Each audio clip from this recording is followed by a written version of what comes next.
पहला investment appraisal है जी, project evaluation है।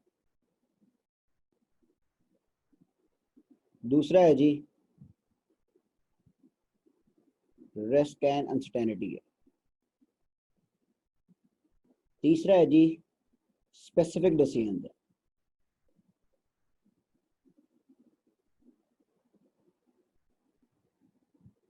अच्छा जी, हमने आज ये पहले दो पढ़ने, इनके ऊपर ही क्वेश्चन करेंगे। प्रोजेक्ट एवेल्यूशन का मतलब क्या है? प्रोजेक्ट एवेल्यूशन का मतलब यह है, आपने इसमें डिफरेंट मेथड्स पढ़े होंगे। आपने इसमें डिफरेंट मेथड्स पढ़े होंगे। पहली बात, रेलेवेंट कॉस्टिंग इंपॉर्टेंट है। दूसरी बात, पहला मेथड आपने पढ़ा होगा ARR, एग्जाम पर्सपेक्टिव से इंपॉर्टेंट नहीं है। दूसरा पढ़ा होगा पे बैक, ये भी इंपॉर्टेंट नहीं है। तीसरा पढ़ा होगा डिस्काउंटेड पे बैक। फिर आपने पढ़ा होगा जी NPV, बहुत ज़्यादा इंपॉर्टेंट है। IRR, MRR,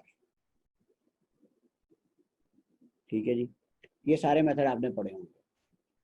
अब इसमें से ज़्यादा जो इंपॉर्टेंट है वो ये लास्ट थ्री है, आखिरी तीन है, बहुत ज़्यादा इंपॉर्टेंट है। अच्छा, ये जब पढ़े होंगे आपने तो आपने एक परफॉर्मा भी सीखा होगा। सबसे पहले क्या आता है? सेल्स। फिर रेलेवेंट कॉस्ट आती है, रेलेवेंट कॉस्ट। मैं एग्जांपल दे रहा हूँ रेलेवेंट कॉस्ट की। वेरिएबल कॉस्ट आ गई सारी, इंक्रीमेंटल फिक्स कॉस्ट आ गई सारी, टैक्स अलाउबल डेप्रिसिएशन आपने क्या कर देनी है? माइनस।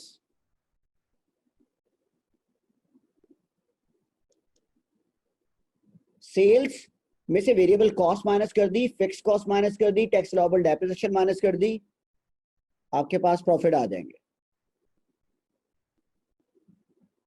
प्रॉफिट के ऊपर आपने टैक्स लगाया, उसके बाद आपने डेप्रिसिएशन क्या कर दी? टैक्स अलाउबल एड बैक कर दी। ये ऊपर से माइनस हो रहे हैं सारे,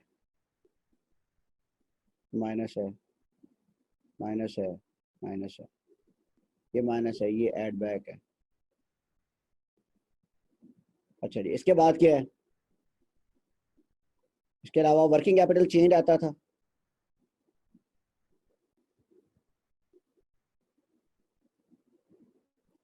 इनिशियल इन्वेस्टमेंट थी, स्क्रैप वैल्यू थी। अच्छा, ये आपको पता है सेल्स हर साल में पॉजिटिव थी, ये नेगेटिव आ जाती है।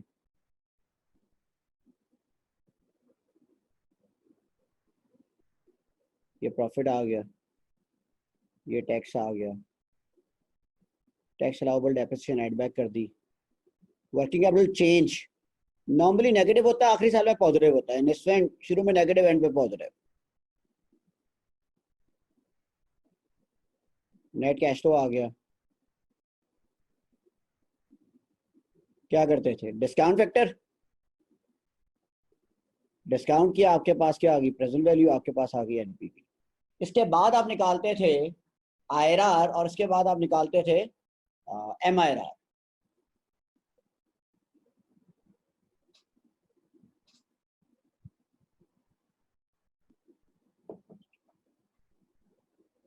ठीक है जी, ऐसे हमने क्वेश्चन करना चाहिए। बहुत सारे क्वेश्चन है इसके ऊपर, ठीक है। मैं आपसे शेयर करता हूँ कौन कौन से क्वेश्चन किस एरिया के हैं। उसके बाद है जी risk and uncertainty. Risk and uncertainty में क्या क्या होता था?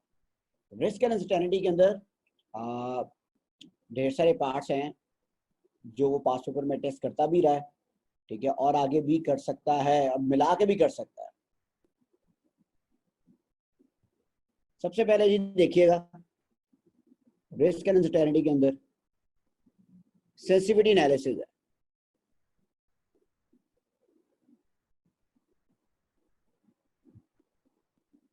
और सेंसिटिविटी एनालिसिस भी जो टेस्ट करता है ना एग्जाम में, वो दो तरीके से करता है। एक सिंगल प्रोजेक्ट है,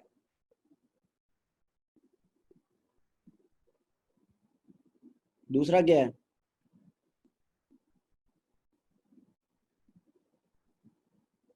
sensitivity of any variable across two projects.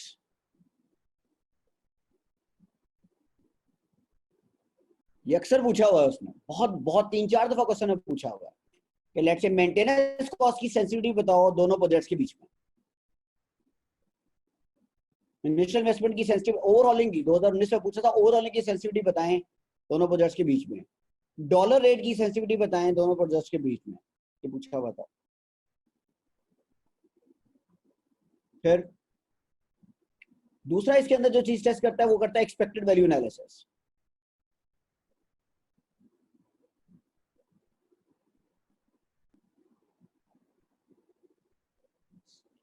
अच्छा जी, एक्सपेक्टेड वैल्यू एनालिसिस के अंदर 3 चीजें हैं। पहला सिंपल एक्सपेक्टेड वैल्यू एनालिसिस है।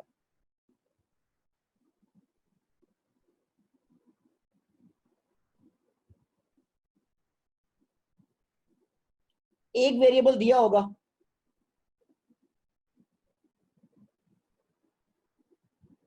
One variable will be given,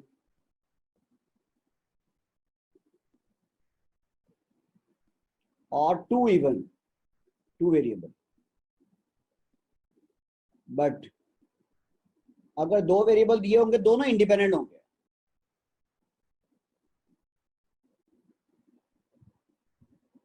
बाप रे सर, इसका मतलब क्या है? इंडिपेंडेंट का मतलब है दोनों वेरिएबल एक दूसरे के ऊपर डिपेंडेंट नहीं होंगे। ये है। फिर आगे आ जाए, और क्या है? एक टॉपिक है ज्वाइंट प्रोबेबिलिटी।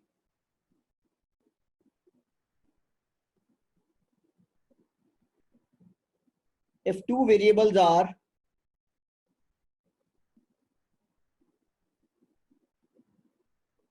इंटरडिपेंडेंट, अगर 2 वेरिएबल इंटरडिपेंडेंट हुए, एक दूसरे के ऊपर डिपेंडेंट हुए, तब आपने ज्वाइंट प्रोबेबिलिटी से क्वेश्चन सॉल्व करना है।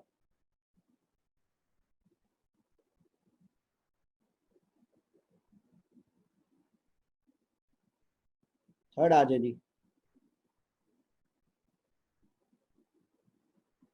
Decision tree. if more than 2 variables are uncertain, और ये होंगे इंटरडिपेंडेंट, तब आप डिसीजन ट्री करेंगे। अच्छा, ये 2 वेरिएबल के साथ भी आ जाता है डिसीजन ट्री, जरूरी नहीं है 3 ही हो।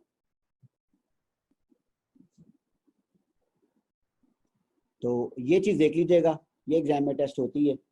अच्छा, सेंसिटिविटी एनालिसिस के मेजर फॉर्मूलाज हम लिख लेते हैं, क्या हो सकता है जी? सेंसिटिविटी एनालिसिस में जो फॉर्मूलाज है ना, sales, variable cost, fix cost, contribution, ये तो बहुत सिंपल है। इन सब का फॉर्मूला क्या होगा? ऊपर रख लेंगे एनपीवी, नीचे लिख लेंगे जी present value of after tax variable. ऊपर एनपीवी, नीचे present value of after tax variable. अच्छा जी, कुछ फॉर्मूलाज डिफरेंट है, जरा वो देख लेते हैं।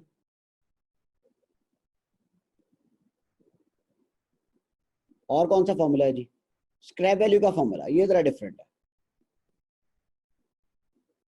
ऊपर एनपीवी, नीचे present value of after tax scrap value.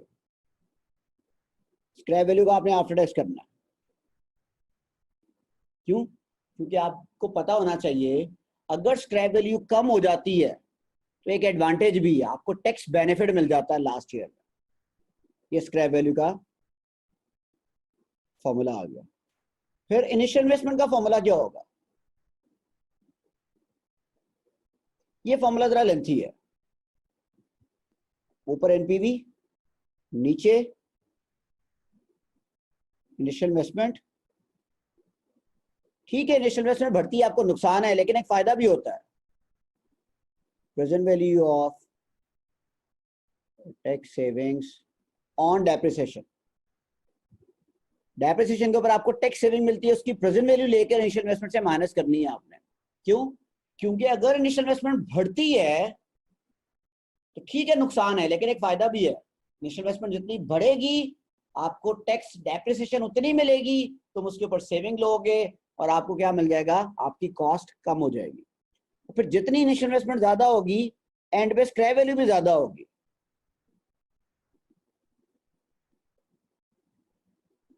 Present value of scrap value, ये इनिशियल इन्वेस्टमेंट का जरा लंबा चौड़ा फॉर्मूला है। बाकी कॉस्ट ऑफ कैपिटल का जो फॉर्मूला है उसमें 2 स्टेप में है। कहता है जी calculate IRR and compare with cost of capital. Life का, प्रोजेक्ट लाइफ का भी 2 फॉर्मूला है। कहता है कैलकुलेट डिस्काउंटेड पेबैक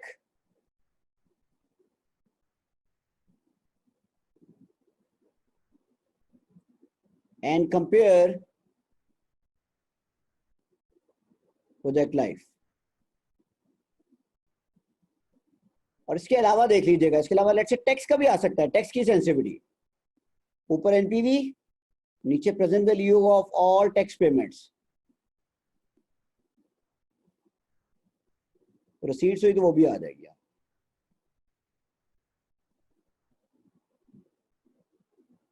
ठीक है जी।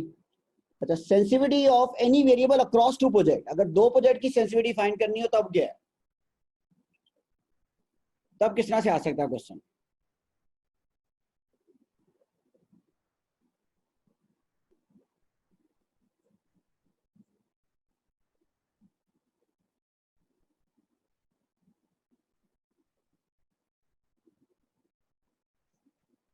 अच्छा, इसका फॉर्मूला जरा लिख लें। ये 2 तरह का है। यहां पर 2 केस आ जाते हैं। पहला case,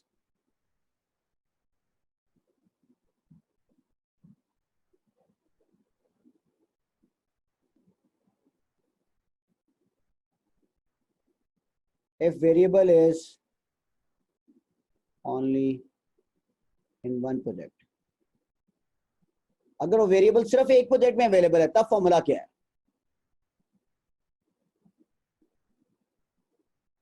difference of NPV of both projects.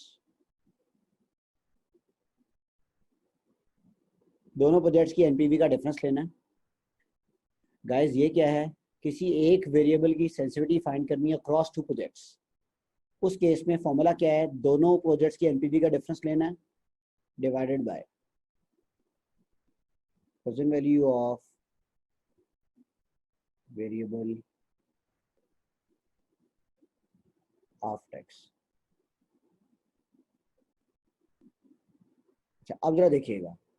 अब मैं कह रहा हूं अगर वो वेरिएबल दोनों प्रोजेक्ट्स में अवेलेबल है,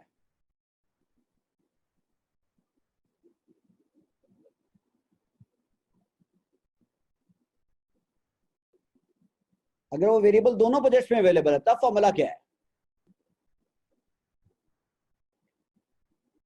difference of NPV of both projects. दोनों प्रोजेक्ट्स की एनपीवी का डिफरेंस लेना है divided by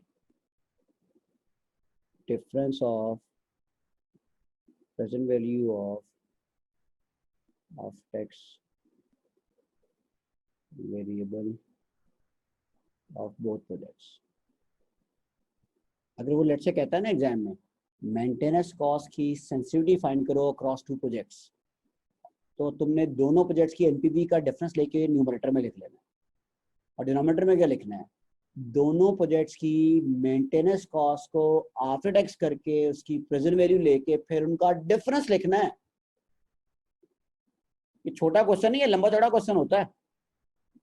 difference of NPV of both projects आ गया न्यूमरेटर में, डिनोमिनेटर में क्या आएगा, difference of present value of after tax variable of both projects.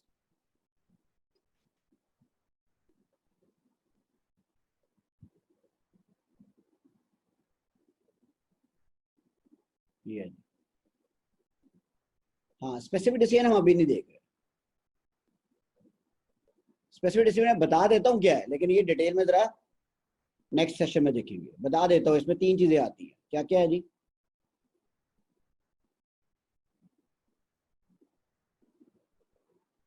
Asset replacement है, और क्या है जी, कैपिटल रेशनिंग है, और क्या है जी, लीज है। अच्छा जी, एक्सपेक्टेड वैल्यू एनालिसिस में भी मैं थोड़ा सा बता देता हूँ, एक्सप्लेन कर देता हूँ कि किस तरह टेस्ट हो सकता है। सिंपल एक्सपेक्टेड वैल्यू एनालिसिस का मतलब क्या होगा, एक क्वेश्चन आएगा एनपीवी का, और ना सिंपल, अभी मैं सिर्फ इसका बता रहा हूँ सिंपल का, सिंपल एक्सपेक्टेड वैल्यू एनालिसिस। एक क्वेश्चन आएगा एग्जाम में एनपीवी का, और वो कहेगा, लेट्स से उसने एक कोई चीज पकड़ ली, लेट्स से वो क्या सेल्स, लेट्स से वो कहेगा जो यूनिट्स हैं, units can be 1000, units can be 1500, units can be 2000। अच्छा, यहाँ कह सकता है सेलिंग प्राइस जो है वो 100 रुपए भी हो सकती है, 80 रुपए भी हो सकती है, 50 रुपए भी हो सकती है। अब तुम परेशान हो यार, मैं 100 से सॉल्व करूं, 80 से सॉल्व करूं, 50 से सॉल्व करूं किससे सॉल्व।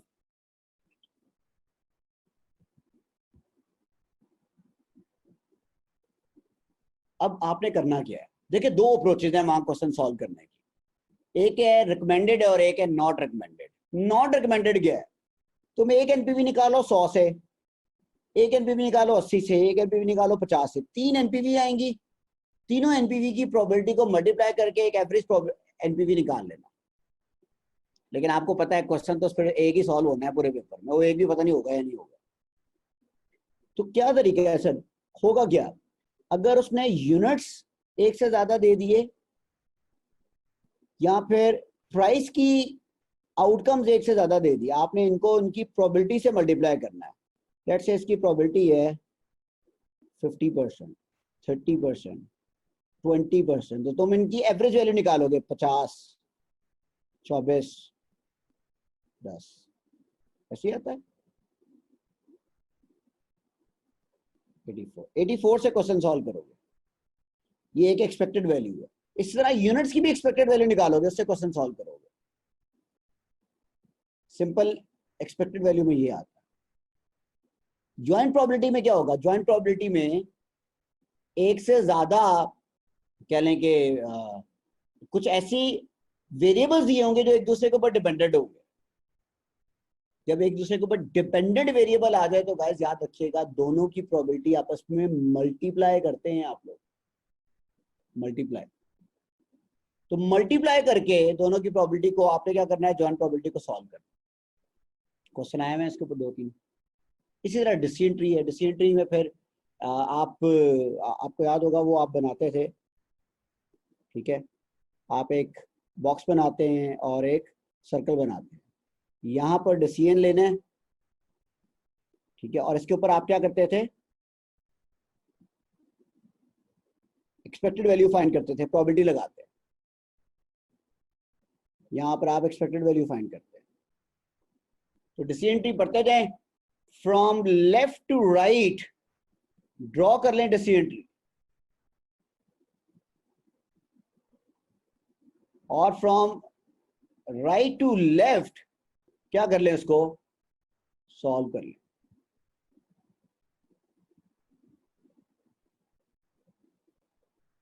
ठीक है, तो ये कुछ मैंने आपको बता दिया कि इस चैप्टर में है क्या, ये सारी चीजें। बाकी जो इस चैप्टर का ज्यादा टेक्निकल, देखो टेक्निकल तो ये कहीं से भी एग्जामिनर बना सकता है, लेकिन वो छोटी छोटी चीजें हैं ना, वो स्पेसिफिक डिसीजन में बहुत ज्यादा है। तो मैं आपको बताता चलूं कि क्वेश्चन इसके पास पेपर का एनालिसिस भी आपको दिखा देता हूँ।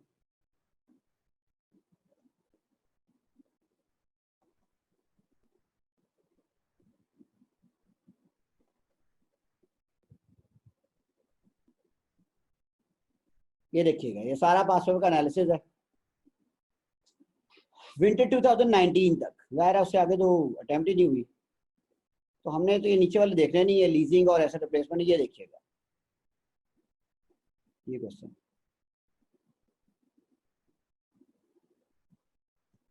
अब ये यहां से शुरू होते हैं, सबसे ऊपर से, सबसे ऊपर देखिएगा, ये जीएस साइंटिफिक है वैसे तो।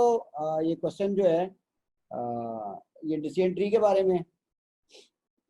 फिर ये ज़हीर लिमिटेड है, सिंपल सादा सा आसान सा, बिल्कुल ही आसान सा क्वेश्चन है। ये तो हंसते हंसते हो जाएगा ना आपसे।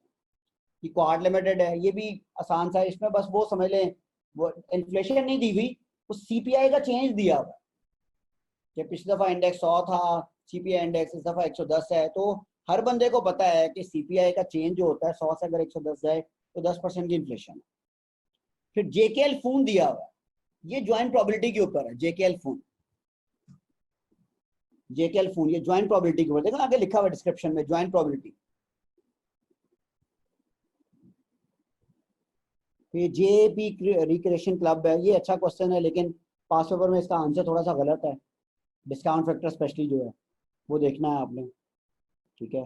फिर खयाम लिमिटेड है, ये डिसीजन ट्री के ऊपर है, आसान क्वेश्चन है, डिसीजन ट्री के ऊपर है। और skill enhancement minimum number of enrolment to justify textile course, ये जरा डिफरेंट वे से है। आई विल रिकमेंड कि आप इस क्वेश्चन को कुछ क्वेश्चन करने के बाद किया करें। अच्छा जी, उसके बाद ये XYZ है, उसके बाद कैटकेयर है, ये अच्छा क्वेश्चन है।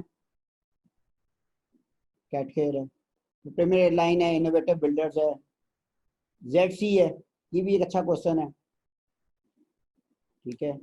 फिर कामयाब मार्ट है, डिसीजन टू क्लोज और continue the store for 3 more years, इसको भी मैं रिकमेंड करूंगा कि कुछ क्वेश्चन करने के बाद आपने करना। फिर सफर लिमिटेड है, अच्छा क्वेश्चन है। ताहिर लोधी, टेक्निकल क्वेश्चन उसने बनाया था, कि जितने क्वेश्चन ना ऊपर आप देख रहे हैं ना उन सबसे टेक्निकल ये ताहिर लोधी वाला क्वेश्चन है। शाह ब्रदर, ये है ज्वाइंट प्रोबेबिलिटी के ऊपर, ये एक ज्वाइंट प्रोबेबिलिटी का ये क्वेश्चन है जेकेएल का, ये वाला मैं साइड पे हाईलाइट कर रहा हूँ। और एक ये है शाह ब्रदर, दोनों एक दूसरे से मिलते जुलते क्वेश्चन है, दोनों करेंगे ना तो आपको आइडिया हो जाएगा। फिर ओजे लिमिटेड, एमआरआर के बारे में पूछ लिया था क्वेश्चन। अब एमआरआर का फॉर्मूला तो छोटा सा होता है लेकिन पूरा क्वेश्चन पूछा हुआ है उसने। जाहिर है एमआरआर सॉल्व करने के लिए पहले एनपीवी तो करनी पड़ेगी ना।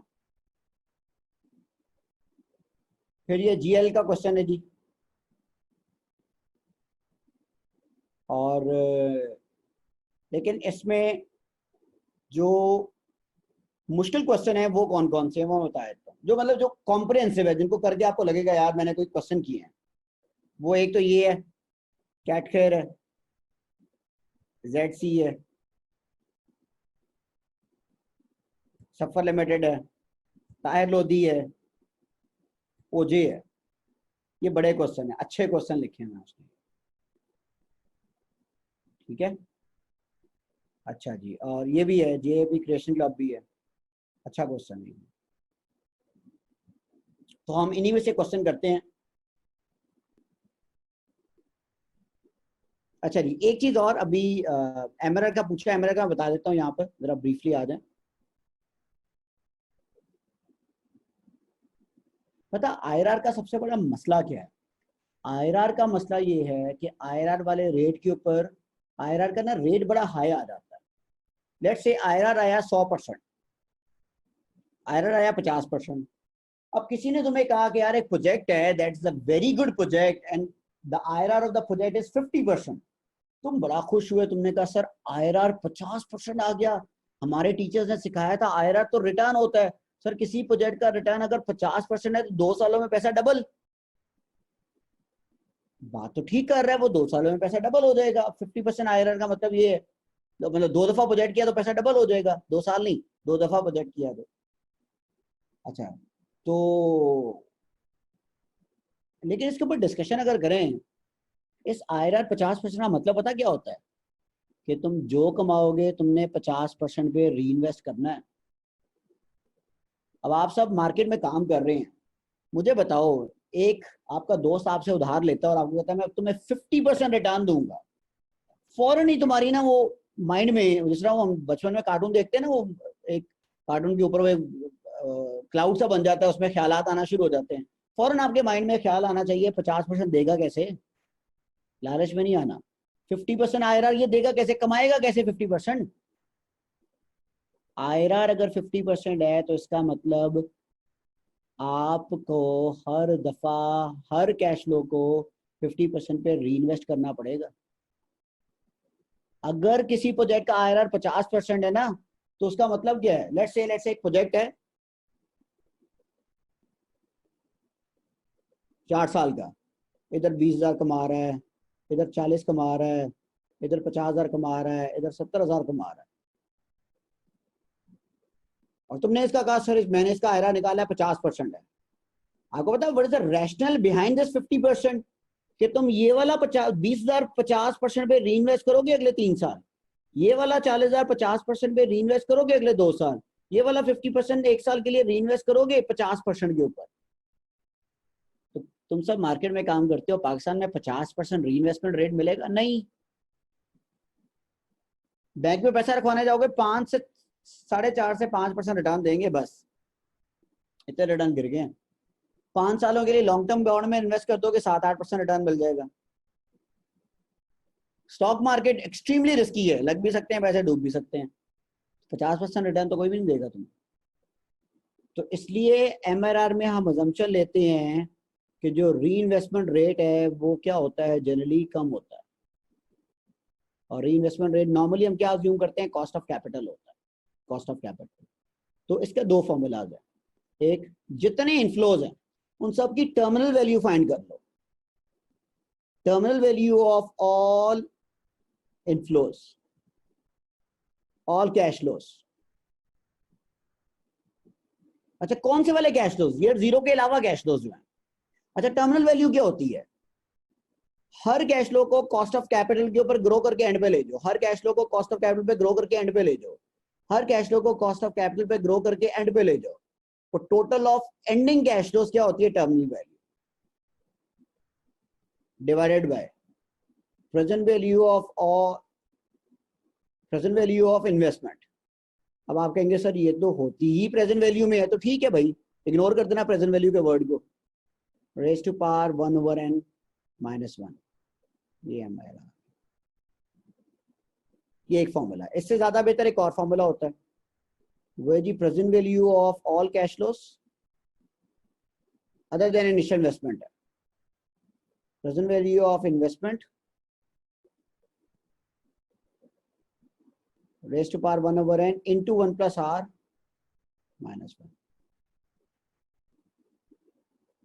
ये क्यों रिकमेंडेड है? नीचे वाला फॉर्मूला, ये आर क्या है? कॉस्ट ऑफ कैपिटल होगा यार, वो री इन्वेस्टमेंट रेट होगा जो एग्जाम में उसने खुद दिया होगा तुम्हें। वो कहेगा कि कॉस्ट ऑफ कैपिटल 10% है लेकिन हम री इन्वेस्टमेंट 12% पे कर सकते हैं, तो भाई फिर आप 12% लेंगे, फिर आप 10% नहीं लेंगे। ये वाला फॉर्मूला नीचे वाला क्यों रिकमेंडेड है? क्योंकि आपने एनपीवी निकाली होती है, तो प्रेजेंट वैल्यू तो हर बंदे के पास होती है, तो इसलिए सेकंड वाला ज्यादा रिकमेंडेड है।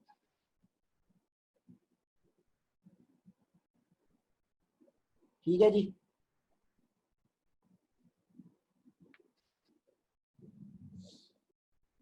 स्पेसिफिक डिसीजन हम नेक्स्ट क्लास में लेकर जा रहे हैं, इसलिए मैं वो नहीं बता रहा। स्पेसिफिक डिसीजन का माइंड मैप मैं नेक्स्ट क्लास में बनाऊंगा, टेंशन नहीं, फुल डिटेल में। और असल में माइंड मैप स्पेसिफिक डिसीजन का ज़्यादा अच्छा बनेगा। आप पूछेंगे कैसे? क्योंकि प्रोजेक्ट इवैल्यूएशन में मैं क्या माइंड मैप बनाऊँ? आपको पता है प्रोजेक्ट इवैल्यूएशन में चीज़ें क्या आती हैं? एनपीवी, आईआरआर, एमआईआरआर, 3 चीज़ें तो आती हैं। अब उसका माइंड मैप तो नहीं बन सकता ना, सही बात। तो स्पेसिफिक डिसीजन में बहुत घूम घुमा के क्वेश्चन पूछता है, आपको याद होगा अगर आपने क्वेश्चन किए हुए। ऐसे रिप्लेसमेंट में इतनी डिफरेंट तरीकों से क्वेश्चन पूछ लेता है, लीज में इतने डिफरेंट तरीकों से क्वेश्चन पूछ लेता है। तो सही माइंड मैपिंग का मजा तो स्पेसिफिक डिसीजन में आना। लेकिन फिर भी मैंने ट्राई की है कि बाकी एरिया का मैं बना दूं। तो मैंने इन्वेस्टमेंट रिजल्ट को 3 हिस्से में डिवाइड किया। प्रोजेक्ट इवैल्यूएशन जिसमें एमआईआर, आईआरआर, एनपीवी आती है, रिस्क एंड अनसर्टेनिटी जिसमें सेंसिटिविटी और एक्सपेक्टेड वैल्यू एनालिसिस आता है, और स्पेसिफिक डिसीजन जो हमने नेक्स्ट क्लास में पढ़ना है। ये नेक्स्ट क्लास,